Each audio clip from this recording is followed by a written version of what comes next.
இந்த நாடு முழுவதும் இந்த வடநாட்டில் இருக்கக்கூடிய இந்தி இங்கிலீஷ் சேனல் இருக்காங்க இல்லையா, அது வந்துட்டு என்ன சொல்லுது அப்படின்னா, என்ன விவாதிக்கிறாங்க அவங்களாம், நீதிமன்றத்துக்கு எதிராக தமிழக அரசு நீதிமன்றத்தின் தீர்ப்பை மதிப்பதில்லை, நீதிமன்றத்தை மதிப்பதில்லை, நீதிபதியை மதிப்பதில்லை இப்படின்னு சொல்லிட்டு அவங்களுக்குள்ள வந்துட்டு என்ன பண்ணா ஒரு கட்டுப்பட்டுத்தனமான குண்டுச்சட்டிக்குள்ள குதிரை ஓட்டதுனால அந்த மாதிரி ஒரு விவாதத்தை நடத்திட்டு இருக்காங்க.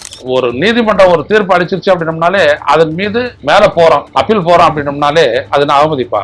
கோதி மீடியா வந்துட்டு என்ன பண்ணுது, ஒரே சத்தம், தாங்க முடியாத அளவு சத்தம், இது தப்பு, இப்படிலாம் செய்யறதா, தமிழ்நாட்டில் வந்து சட்டம் மதிக்கப்படுவதில்லை, ஏற்கனவே தமிழ்நாடு வந்துட்டு சனாதனத்தை மதிப்பதில்லைன்னு சொல்லிட்டு இவங்க எல்லாம் பேசிட்டு இருந்தாங்க.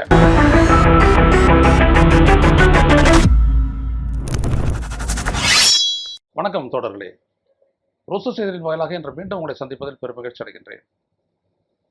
மதுரை மாவட்டம் திருப்பரங்குன்றம் குன்றின் மீது உள்ள அந்த தூண் தீபத்தூணா அல்லது நில அளவைக்காக வைக்கப்பட்ட கல்லா என்பதனை உறுதி செய்யக்கூடிய பொறுப்பை தமிழக அரசு தமிழ்நாடு தொல்லியல் துறைக்கு அளித்து, தொல்லியல் துறை நேற்று போய் அந்த தூணை ஆய்வு செய்துள்ள செய்திகள் வந்திருக்கின்றது.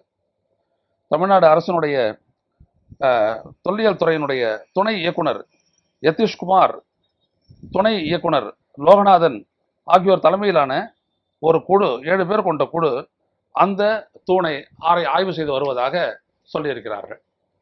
ஏனென்றால் அடிப்படை பிரச்சனை அதுதான். இதைத்தான் முதல் நாளிலிருந்து நான் சொல்லி வருகின்றேன். அடிப்படையில் அது எதற்கானது என்பதுதான்.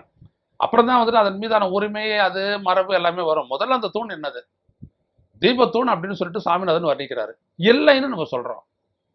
இது வந்துட்டு 19ஆம் நூற்றாண்டுல வெள்ளையர்கள் இந்த நாட்டை அளப்பதற்காக கிரேட்டர் ட்ரிக்னாமெட்ரிக்கல் சர்வே என்று சொல்லக்கூடிய அதற்காக அதில் பயன்படுத்தப்பட்ட அந்த தியோடலைட் என்கின்ற கருவியை வைத்து நில அளவை செய்வதற்காக வைக்கப்பட்ட தூண் தான், கல் தூண் தான் அது என்பதும், அதில் சர்வேக்காக அது பயன்படுத்தப்பட்ட கல் என்பதை குறிக்கும் வகையில் ஒரு வட்டமும் வட்டத்தின் நடுவில் ஒரு புள்ளியையும் வைத்து சர்வே ஆஃப் இந்தியா குறித்திருக்கிறது என்பதையும், அதற்கான ஆதாரங்கள் எல்லாம் நேற்று கூட நான் வந்து கொடுத்துருந்தேன். அது கம்மியான பேர் தான் பார்த்துருக்கீங்க, பட் பரவாயில்ல, அது ஏன்னா தொடர்ந்து அதான சொல்லிட்டு வரோம் இருக்கின்றது.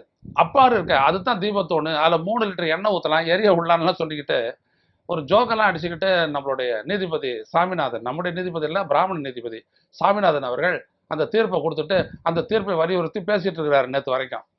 இப்படிப்பட்ட ஒரு சூழல்ல தான் அந்த அடிப்படை கேள்வியை உறுதி செய்யும் முகமாக, ஏன்னா நீதிபதி கேட்டிருக்கணும் தொல்லியல் துறையில, இவர் இந்த மாதிரி கேட்கிறாரு, அது தீபத்தூண் தான் சொல்றாரு, அதை தீபம் ஏற்றணும்னு சொல்றாரு, அது சரியா தப்பா, அது எதற்கான தூண், அது ஏன் அங்கே ஏற்றக்கூடாது அப்படிலாம் சொல்லிட்டு இவர் தொல்லியல் துறையை கேட்டிருந்தாங்கன்னா அவங்க வந்திருப்பாங்க. கேட்காத இடத்துக்கு வந்துட்டு எந்த துறையும் வராது, தாங்களே போயிட்டு ரெப்ரசன்ட் பண்ணிக்க மாட்டாங்க.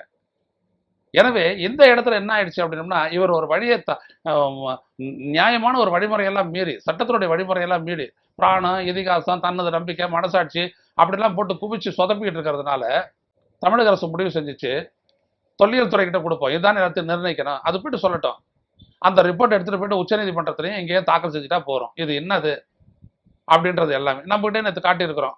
இந்த survey 8 degrees to 18 degrees north அப்படின்னு சொல்லக்கூடிய இந்த சதன் ட்ரையாங்கிள், அந்த இடத்துல வந்துட்டு நீங்கள் பார்த்தீங்க அப்படின்னோம்னா அதை வச்சு தீர்ப்பை சொல்லிடலாம், முடிஞ்சு போச்சு. ஏன்னா 19ஆம் நூற்றாண்டுலேயே அது முடிஞ்சு போச்சு. அது என்னன்றதை அதிலே மென்ஷன் பண்ணியிருக்கிறாங்க. சிக்கந்தர் மலை ஹில் ஸ்டேஷன் 1, சிக்கந்தர் மலை ஹில் ஸ்டேஷன் 2, அதனுடைய அந்த கோஆர்டினேட்ஸ்னு சொல்லக்கூடிய அதனுடைய லாஞ்சிடியூடு, லேட்டிடியூட்ஸு, ஹைட்டு எல்லாத்தையும் சொல்லிவிட்டாங்க, தெளிவாக சொல்லிவிட்டாங்க. அதில் அடையாள குறியிடப்பட்டிருக்கக்கூடிய விடைய வரைக்கும். எனவே அதோட சேர்த்து இந்த தொல்லியல் துறையும் வந்து கொடுத்துட்டாங்க அப்படின்னா, அந்த எவிடன்ஸ் எடுத்துகிட்டு போய்ட்டு உச்சநீதிமன்றத்தை வச்சுட்டோம் அப்படின்னா, இந்த சாமிநாதனுடைய இந்த பிராமண டிராமா வந்துட்டு முடிஞ்சு போயிடும். அதனால் அவங்க செஞ்சுருக்கிறாங்க. இது ரொம்ப ரொம்ப முக்கியமான ஒரு டெவலப்மெண்ட். ஏன்னா இந்த நாடு முழுவதும் இந்த வடநாட்டில் இருக்கக்கூடிய இந்தி இங்கிலீஷ் நியூஸ் சேனல் இருக்காங்க இல்லையா, அது வந்துட்டு என்ன சொல்லுது அப்படின்னா, என்ன விவாதிக்கிறாங்க அவங்களாம், நீதிமன்றத்துக்கு எதிராக தமிழக அரசு நீதிமன்றத்தின் தீர்ப்பை மதிப்பதில்லை, நீதிமன்றத்தை மதிப்பதில்லை, நீதிபதியை மதிப்பதில்லை இப்படின்னு சொல்லிட்டு அவங்களுக்குள்ள வந்துட்டு என்ன பண்ணா ஒரு கட்டுப்பட்டுத்தனமான குண்டுச்சட்டிக்குள்ள குதிரை ஓட்டதுனால அந்த மாதிரி ஒரு விவாதத்தை நடத்திட்டு இருக்கிறாங்க. No no no no no this is not right, you must have to abide by the judgment of the court. எப்பவும் அவங்க சொல்லிட்டு இருக்கிற வென் ஒரு நீதிமன்றம் ஒரு தீர்ப்பு அளிச்சிருச்சு அப்படின்னம்னாலே அதன் மீது மேலே போகிறோம், அப்பீல் போகிறோம் அப்படின்னம்னாலே அது நான் அவமதிப்பா. ஒரு நீதிமன்றம் தீர்ப்பு கொடுத்துருச்சுங்க, அந்த தீர்ப்பை நடைமுறைப்படுத்துகிறோம், ஆமாம், ஆனால் அதுக்கு எதிராக வந்துட்டு மேலே போகிறோமே, அப்பீலுக்கு போகிறோமே, அது நான் நீதிமன்றம் அவமதிப்பா. சட்டத்தினுடைய வழி தானே. ஆனால் இந்த ஆங்கில தொலைக்காட்சிகள்லாம் அதெல்லாம் தெரியாது. அதுங்கெல்லாம் வந்துட்டு இந்த மோடியினுடைய அதான் கோதி மீடியா வந்துட்டு என்ன பண்ணுது, ஒரே சத்தம், தாங்க முடியாத அளவு சத்தம். இது தப்பு, இப்படிலாம் செய்கிறதா, தமிழ்நாட்டில் வந்து சட்டம் மதிக்கப்படுவதில்லை, ஏற்கனவே தமிழ்நாடு வந்துட்டு சனாதனத்தை மதிப்பதில்லைன்னு சொல்லிட்டு இவங்கெல்லாம் பேசிட்டு இருந்தாங்க. அது ஒன்று இங்கே போனியாவில் மக்களவை தேர்தலில் இப்போ சட்டப்பேரவை தேர்தல் வரதுனால இதை வந்துட்டு சொல்கிறாங்க. அதே நேரத்தில் இந்து ஐடியாலஜிக்கு வந்துட்டு எந்த விதமான மதிப்பு கொடுக்க மாட்டேங்கிறாங்க, இந்துக்களுக்கு மரியாதை இல்லை, அங்கே கொளுத்தி போட்டால் அது வேலை செய்யும் அப்படின்னு அவங்க நினைக்கிறாங்க. அப்போ தமிழக அரசு வலிமையான ஒரு போராட்டத்தை முன்னெடுக்க வேண்டிய கட்டாயம் வந்ததனால் தொல்லியல் துறை, தமிழ்நாட்டுடைய தொல்லியல் துறையை வச்சு அவங்க ஆய்வு பண்ண போயிட்டாங்க. உடனே இந்த அதில் வழக்கில் வந்துட்டு பெட்டிஷனருக்கு வந்துட்டு வாதிட்ட அந்த Niranjan S. Kumar, counsel for one of the petitioners, asked how the state government could enter the area to create new evidence when the matter was sub judice. This new evidence pertaining to the structure of the pillars, if submitted to the court, can change the nature of the case itself. போட்டான் பாருங்க, பூனைக்குட்டி வெளில வந்துருச்சா? இந்த திருட்டு பையங்க இந்த petition போட்டானுங்களே, அது தீபத்தூண் தான், அதில் நாங்கள் தீபம் ஏற்றுறோம், அது எங்களோட உரிமை, அது இந்துக்களுடைய உரிமை சொன்னான். அவன் என்ன சொல்கிறான் பாருங்களேன், அது என்ன தூணுன்னு சொன்னார் இந்த ஜட்ஜி, தீபத்தூணுன்னாரு. அது தீபத்தூணா இல்லையான்றது உறுதிப்படுத்துறதுக்கு ஆர்கியாலஜிக்கல் சர்வே போகுது. கேஸ் நடக்கும் போதெல்லாம் போகக்கூடாது. அதாவது பொய்யாவே இருக்கணும். நீதிமன்றம் சொல்லிட்டது பொய்யா இருந்தாலும் பொய்யாவே இருக்கணும். இவர் சொல்றாரு பாருங்களேன், திஸ் நியூ எவிடன்ஸ், யாரு, நிரஞ்சன் S. குமார் அப்படின்ற அந்த அட்வொகேட் சொல்றாரு, அது நல்லா போட்டுட்டு இருக்காங்க இந்து வாங்கி. This new evidence pertaining to the structure of the pillar, if submitted to the court, can change the nature of the case itself. வழக்கினுடைய போக்கையே அது மாற்றக்கூடியதா இருக்கும். ஏன்டா பயப்படுற? இப்ப தெரியுதுங்களா அந்த பார்ப்பன குசும்பு எங்க வந்துட்டு வெடிக்குது அப்படின்ட்டு. இப்படிதான் வைக்கணும். கேஸே மாத்திடுமா? புதிய எவிடன்ஸா பழைய எவிடன்ஸா ஏஜ் ஓல்டு எவிடன்ஸா? அந்த எவிடன்ஸை பார்க்க நீதிமன்றம் தவறியது. அதை அரசு தரப்பு, கோயில் தரப்பு ஆதாரத்துடன் நீதிமன்றத்தில் வைக்கிறது என்ன போது, நீ என்ன பண்ண, ஒரு judicial you are assisting the court, அதான் அட்வொகேட்ன்றதுடைய அர்த்தம், அசிஸ்டிங் த கோர்ட். அவங்க கோர்ட் ஆஃபீஸர்ஸ் தான் நீதிபதிகள். நீ என்ன சொல்லணும், வரட்டும், let us see, let us go by the truth. அது கிடையாது, கேஸை மாற்றிவிடும் அப்படின்னு நீ பயப்படுறேன்னா இப்போ தெரியுதுங்களா இவங்கெல்லாம் யாருன்ட்டு? வேற ஒன்றுமே வேணாம். இந்த நிரஞ்சன் S. குமார் சொன்ன இந்த 4 லைன் போதும். This new evidence pertaining to the structure of the pillar, if submitted to the court, can change the nature of the case itself. பயந்துட்டான்.